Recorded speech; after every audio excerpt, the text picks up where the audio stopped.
నమస్తే బీఆర్కే భక్తి ఛానల్కి స్వాగతం. ఈరోజు మనతో పాటు ప్రముఖ ఆధ్యాత్మికవేత్త జ్యోతిష పండితులు బ్రహ్మశ్రీ మాడుగుల శివప్రసాద్ శర్మ గురువుగారు ఉన్నారు. గురువుగారిని అడిగి అసలు వైశాఖ అమావాస్య విశిష్టత ఏంటి, పైగా అమావాస్య మంగళవారం వస్తుంది, ఆ రోజు ఏం చేయాలి, గురువుగారిని అడిగి తెలుసుకుందాం. నమస్కారం అండి. ఆశీర్వచనం. గురుగారు, మంగళవారం 27 అమావాస్య, వైశాఖ అమావాస్య ప్లస్ ఆ రోజు శనేశ్వర జయంతి అని కూడా అంటున్నారు. జనరల్గా అమావాస్య అంటే అందరికీ భయం, ఎలాంటి శక్తి, ఎవడేం చేస్తున్నాడు, ఈ మంత్రాలు అవి ఇవి తాంత్రికంగా చాలా పవర్ఫుల్ డే అంటారు.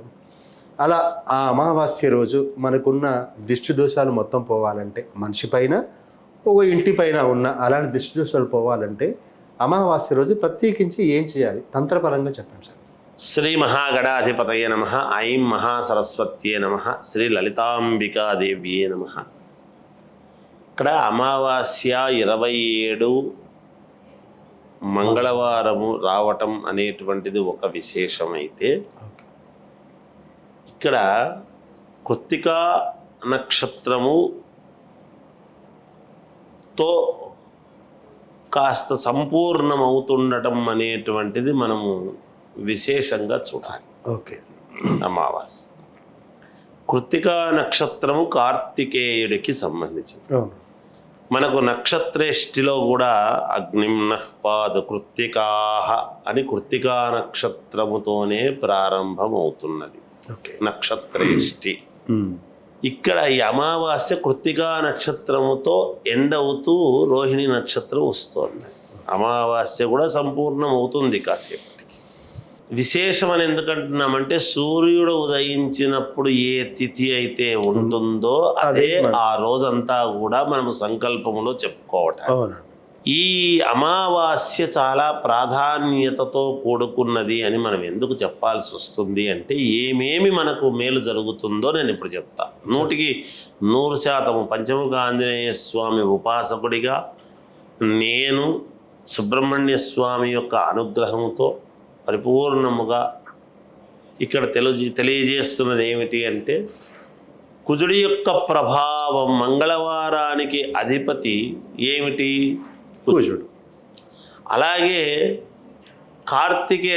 కృత్తికా నక్షత్రంతో కూడినటువంటిది కాబట్టి వివాహాలు ఆలస్యం అయ్యేటువంటి వాళ్ళు కానీ, సంతానము కావాలి అని అనుకునేటువంటి వాళ్లకు కానీ, భార్యాభర్తల మధ్య అన్యోన్యత తక్కువగా ఉండేటువంటి వాళ్ళు కానీ, ఒకరినొకరు అభిమానించుకున్నటువంటి ప్రేమికులు, అంటే ప్రేమికులను ప్రోత్సహించడము మన అభిమతము కాదు, కానీ లోకధర్మము కదా, సహజము కదా, ప్రపంచమంతా అటు ఒకరినొకరు అభిమానించుకునేటువంటి ప్రేమికులకు కలిగేటువంటి ఇబ్బందులు కానీ.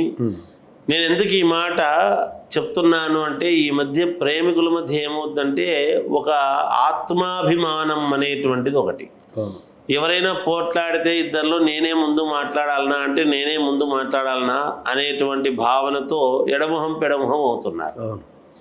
ఫోన్ తీసుకునేది చేద్దామని, నన్ను అన్నాడు కాబట్టి నేను చేయను అని పక్కకు పెట్టేయడం, తద్వారా ఇద్దరు విడిపోవడం, ఇలాంటి సిచ్యువేషన్, బ్రేకప్స్ ఉండేటువంటి ఇది. కానీ భూముల యొక్క తగాదాలు ఉండేటువంటి వాళ్లకు కానీ, గృహము ఏదైనా స్థిరాస్తులు అన్నదమ్ముల విషయంలో ఉండేటువంటి పరిస్థితులకు కానీ, తర్వాత భూమి అమ్మాలి అనుకునేటువంటి వాళ్ళు అమ్మలేకపోవడం, అది ఎప్పటికీ పోకుండా ఉండటం, ఈ వీధి పోట్లు స్థలాలు ఇవి ఉంటాయి కదా, వాస్తు దోషాలు, వీధి పోట్లకు కుడ్య దోషాలు, ఇవన్నీ ఉండేటువంటి స్థలాలకు కానీ, వాస్తు దోషాలకు కానీ, కోర్టు పరమైనటువంటివి చాలా ముఖ్యం, ఇంకా ముఖ్యమైనవి చెప్తున్నా.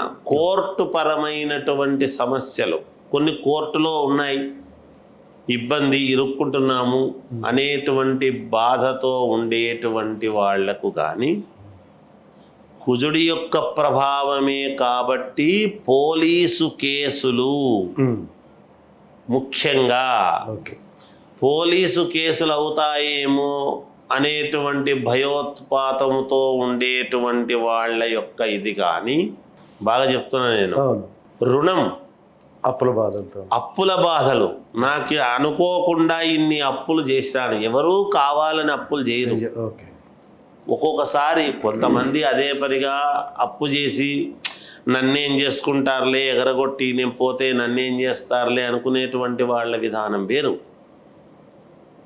కానీ కొంతమంది అవసరానికి తప్పనిసరి చేసి అంతకంత పెరిగి అప్పుల బాధల్లో ఉండేటువంటి వాళ్లకు కానీ వీళ్ళందరికీ కూడా ఈ రోజు చాలా పరమ ఉత్తమమైనటువంటి రోజు అనేటువంటిది నేను తెలియజేస్తున్నాను. చెప్పండి. వాళ్ళ జాతకాల ప్రకారముగా ఒక్కొక్క దానికి ఒక్కొక్క విధానం ఉంటుంది, చేసుకునేటువంటి విధానం. 100% మనము తిథి వార నక్షత్ర యోగ కరణం అనేటువంటి దాన్ని బట్టే కదా మనకు ఏ రోజు చేసుకుంటే బాగుంటుంది గురువు గారిని అడుగుతుంటాం అందరినీ కూడా. ఈ రోజు గనక ఎవరు ఏది చేసుకున్నా వాళ్ళకు ఉన్నటువంటి ఇబ్బందులకు ఏది చేసుకున్నా ఖచ్చితముగా మీరు ఉన్నతమైనటువంటి ఒక దీనికి ఎదుగుతారు అనేటువంటిది త్రికరణ శుద్ధిగా పంచముఖ ఆంజనేయ స్వామి అనుగ్రహంతో నేను చెబుతున్నటువంటి మాట. ఒక విధానం. ఇక పరిహారం, అందరికీ అనుకూలవంతమైనటువంటి పరిహారము ఏమి చేస్తే బాగుంటుంది అనేటువంటి విషయం ఒకటి ఉంటుంది సహజముగా ప్రతి వాళ్ళు కూడా. అంటే ఈ పరిహారము నేను చెప్పినటువంటి వాటికి అన్నిటికీ ఇదే పరిహారము, ఇది కొంతవరకు మేలు చేసేది. ఎందుకంటే వాళ్ళు చేసుకునేటువంటి హోమాలు కానీ వేరే యంత్రపూరితమైనటువంటివి కానీ అవన్నీ వేరుంటాయి. కానీ జనరల్గా చిన్నపిల్లలకు దృష్టి దోషాలు పోవటము కానీ నరదృష్టి పోవటానికి కానీ వీటన్నిటికీ పనికొచ్చేటువంటి పరిహారం అనేటువంటిది ఒకటి సామాన్యముగా అందరూ చేసుకోగలిగినటువంటివి ఉండాలి కదా. ఏదైనా చేస్తే ఏమి చేస్తే బాగుంటుంది అని గనక ఒకసారి తెలుసుకోవాలి అనేటువంటి ఇది చేస్తే వీళ్ళు చేసుకోవాల్సిందల్లా ఏం చేయాలి అంటే ఒక 200 గ్రాముల పచ్చకర్పూరము, 1 స్పూను రాళ్ల ఉప్పు, 1 నిమ్మకాయ, ఆవాలు, నల్ల బట్ట, మామూలుగా ఇంట్లో తినేటువంటి ఆవాలు, తెల్ల ఆవాలు కాదు, తినేటువంటి ఆవాలు 1 స్పూను, నల్ల బట్ట 1, నల్ల గుడ్డ, 1 నిమ్మకాయ. ఇవన్నీ కూడా ఈ నల్లబట్ట అని చెప్పినాను కదా, ఇది కొంచెం పెద్దది తీసుకొని ఉదయాన్నే 5 గంటల సమయములో లేచి స్నానము అనేటువంటిది మొదట చేసి తూర్పు ముఖముగా కూర్చొని ఇంటి యజమానికి కానీ ఇంట్లో పిల్లలు ఉంటారు కదా, ఈ ఒకటే అందరికీ కూడా తీయొచ్చు, ఒక్కొక్కరికి ఒక్కొక్కటి అవసరం లేదు. తూర్పు ముఖంగా కూర్చొని హాల్లో నడింట్లో మనం హాలు చాలు అలా కూర్చొని ఎడమ చేత్తో దిష్టిలాగా తీసేసి, పెద్దవాళ్ళకైతే వాళ్ళ తల్లులు, మా ఇంట్లో పెద్దవాళ్ళు ఎవరు లేరు స్వామి, భార్యాభర్తలు మేమిద్దరమే ఉన్నాము అంటే భార్యనే ఎడమ చేత్తో చేయొచ్చుగాక. ఎందుకంటే ఒక్కొక్కసారి భార్య తల్లి అవుతుంది, ఒక్కొక్కసారి గురువు అవుతుంది, ఒక్కొక్కసారి మంత్రి మనకు సలహాలు ఇచ్చేది అవుతుందని చెప్పారు కాబట్టి భార్య చేత్తో కూడా తీయవచ్చు. అలా తీసేసి దాన్ని ఎవరూ చూడకుండా ఒక చోట పడేస్తే, అంటే ఏదైనా మనం చెత్త తీసుకుపోయేటువంటి దాంట్లో ఉంటుంది కదా, ఒక ప్లాస్టిక్ కవర్లో వేసి మూట కట్టాలి. అది మళ్ళీ ఇంకొకరికి ఎవరికో ఇబ్బంది అయ్యే పరిస్థితి జరగకూడదు. లేదు ఎవరు పారేటువంటి నీళ్ళల్లో వేయవచ్చును, లేదు ఎవరు తొక్కని చోట పడవేయవచ్చును, ఎవరికి ఏది సౌకర్యముగా ఉంటే అక్కడ పడవేయవచ్చును. ఇది గనక చేసుకున్నారు అంటే తప్పకుండా మీకు మీ ఇంటికి అభ్యున్నతికి మేలు జరుగుతుంది.